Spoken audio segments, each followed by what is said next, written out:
Hello, it's Bailey and welcome back to my channel. Today I'm here to chat as my first video after my first 2-week break of the year. I am trying this year to do 8 weeks on and then 2 weeks off to try to combat forced reading slumps and, you know, purposefully take breaks to hopefully not have that happen. I just said the same thing twice basically. I had a goal during this first break to do like a 30-second clip each day as like a here's what I was up to while I was gone, but my life quickly got too busy for that, and that's why we're here to chat. How do I say what I want to say? First and foremost, I could potentially be this is so much drama. I could potentially be about to be homeless because we sold our house. So I've mentioned this in a few places, but I haven't like officially said it to anyone because we have tried to move before and we have looked at houses on and off over the past several years and, you know, nothing's worked out. So we did find a house that we really wanted. We do need to, I don't know how many of you know house selling buying lingo. We do need to sell our house to purchase another house. Like, we're not approved for enough money to own both at once, and so what that means is that we always have to offer on houses contingent that we sell our house. And so we found a house that we really wanted, and so we quickly finished getting our house ready and listed our house on a Sunday to put in an offer on that house. And so on Monday we got the news that we were outbid essentially on the other house and we didn't get the house that we wanted, but our house was then listed. And Monday night, so the same day, we got a call that we got a full price offer on our home. And so we did take the offer, you know, take it while it's there, but it was like an equally exciting and sad day because we didn't get the house we wanted and there's not really much listed in our area right now. I live in like a smaller community, so my house is now sold with nowhere for us to essentially go. So it's nerve-wracking, but hopefully it'll all work out. We do have a plan, you know, if we need to leave here before we find anything. My family of 4 plus a 90-pound dog will be going to live with my dad about 45 minutes away, and so we will be commuting every day, but that is an option for us if we don't end up finding anything. Please send me good vibes that we just find a house before then. We were able to push back our like closing on our house to hopefully give us a little more time to find something. I mean, not super far away, but yes, hopefully everything in the sale of our house goes smoothly so that we can move forward at finding a house for us. Our inspection for this house is actually on Tuesday, the day you are seeing this video, and so hopefully everything goes smoothly. Again, just send us good thoughts.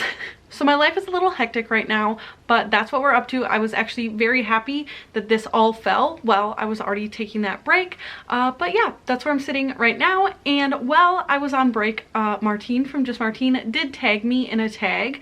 And so I'm really terrible at getting to tags that I'm tagged in. I always see them and I'm like, yeah, I'm definitely gonna do this. And I just never make the time for it. So I thought, since this was just a quick here's what's happening in my life video, that I would quickly do that tag.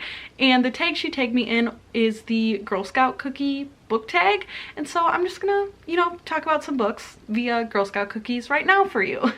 I will link Martine as well as the original creator of this tag down below. So here we go. Essentially, there is a cookie and then a like prompt to recommend books, and then I'll recommend you a book. So the first cookie is trefoils. I live in a region where the cookies are called different than the tag, so here's a trefoil. But the prompt for this is a classic novel that you love, which no. I don't really read classics, but there are things I have read that you could consider classics, which I guess like does count, but I don't read like true like literary fiction classics very often. And so the book that I would like to mention is The Stranger Beside Me by Anne Rule. And I told Martine that I was going to use this as my classic, and she sent me like a screenshot that did call this a classic crime novel. And so The Stranger Beside Me is written by Anne Rule, who knew Ted Bundy, and it is about the Ted Bundy case.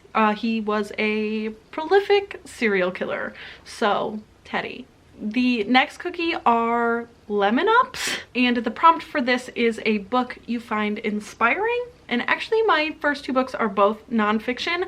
When I was looking at inspiring, a lot of the books that came to mind were like memoir type books, and the book I have chosen for this is Know My Name by Chanel Miller. And I mostly find this inspiring because of how powerful and how strong Chanel Miller is for telling her story here and doing a lot in terms of making like it known how poorly victims are treated. If you don't know, Chanel Miller was the victim in the Stanford rape trial, and this is her telling the story of what happened there. And it's a very, very good book. It's very hard to read, but she tells the story so well. On a happier note, the next cookie is s'mores, and the prompt for this is a comforting book. And I mostly chose this book just because I read it for a video that I scrapped, and I want you guys to know that I read it. So I'm choosing Legends and Lattes by Travis Baldree as my comforting book. I did end up giving this, I think, 4.5 stars. There were parts of the plot that I didn't love. I wanted just the cozy vibes. And this is about some mythical creatures. I believe our main character is an orc. I'm not sure what that is. I'm guessing this is her. And she learned about coffee or tried coffee somewhere, and then like comes to settle down in a little town and open a coffee shop, but none of these people have ever heard of coffee. And she's like bringing on people to help her along the way. It's very comforting, the coffee aspect, the cafe aspect, but also there's like found family. Like she's really finding her place in this town, and I did really end up loving this one. Cookie number 4 are Adventurefuls, and the prompt for this is an adventurous book. And again, I pulled something just to let you know that I read this recently, and this is not adventurous in a fun way. This is adventurous in a scary way, but I did recently reread The Hunger Games by Suzanne Collins for the Throwback Book Club that Danielle and Lizzie are hosting. I will link the information for that down below as well. I currently have reread the first and second, and I would like to continue and reread the third, as well as the 0.5, The Ballad of Songbirds and Snakes. I've already tried to read that once in the past and I wasn't liking it, so I DNF'd it, but I do think I'm going to try again. So The Hunger Games. Cookie number 5 are Samoas, and the prompt for that is a book that blends 2 or more genres, which I was finding really hard to find. I wasn't sure what was considered multiple genres. Like, could I pick a historical romance? Could I pick like a mystery romance, a historical mystery? I don't know. So this one I feel like is definitely a mix, and so I chose a book that I read many moons ago, and I chose The Selection by Kira Cass. Just to let you know, if you didn't know, I've read these. I have, and this is a blend of genres, being that it is like a dystopian sci-fi, but also a romance, and also YA. So I did really love this series back in the day. It's been a long time since I've read it, like I said, but it also I feel like does reflect a lot of what I like in adult books still. I love a good reality TV spin on a romance, so The Selection. The next cookie, I'm not actually sure what these are in like my cookie terms, but it is Do-si-dos. Here's a picture. Hopefully I know what these are. And the prompt is either a book you love that everyone hates or a book you hate that everyone loves. And I will always gladly claim to love this. Again, it's been a while since I've read this, and I do think I read it just like at the right time to end up enjoying it. But a lot of people really don't like this book, and that is Catherine House by Elizabeth Thomas. I also just think this is gorgeous, and I'm very happy to own it. But this is like a dark academia. It is like kind of like a fever dream type book. Like there's not a lot to follow, so I understand why this doesn't work for some people, but I loved it. Then for the 7th cookie, we have Thin Mints. The prompt is to choose an all-time favorite book.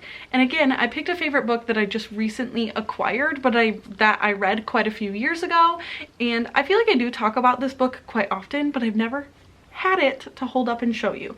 So that book is The Duke Who Didn't by Courtney Milan. This was one of the first historical romance books that I read, but I do just really love like the tropes in this. Our main female character is like a list maker and very like direct and like goes through her lists every day, and it is like a childhood friends to lover situation as well. And so this definitely always holds high in my mind, as it did introduce me to a new genre that I now like why why is that hard to say, widely love. So I love this book. I'm so happy I finally own it. The second book just recently came out, and I would like to get to that soon. And then for the last cookie, which is tag-alongs, the prompt is just to tag some people. And so I would like to tag some fellow mothers in the booktube community. So I would like to tag Danielle from Bookara, as well as Amanda from the Reading and Writing Life. Also, just for the record, my favorite Girl Scout cookie are peanut butter patties, which I believe according to this list would be tag-along. Is that correct? But I do always grab a box of Thin Mints. I love the shortbread ones, the trefoils, and I usually grab a box of Samoas as well, which here are called Caramel Delights. So those are my Girl Scout cookie flavors as well. Wish me luck on finding a house, and I will see you on Thursday with the first episode of Jokes on Me season 2. I hope you're ready for it. Thank you so much for spending some time with me today, and I will see you again very soon. Bye.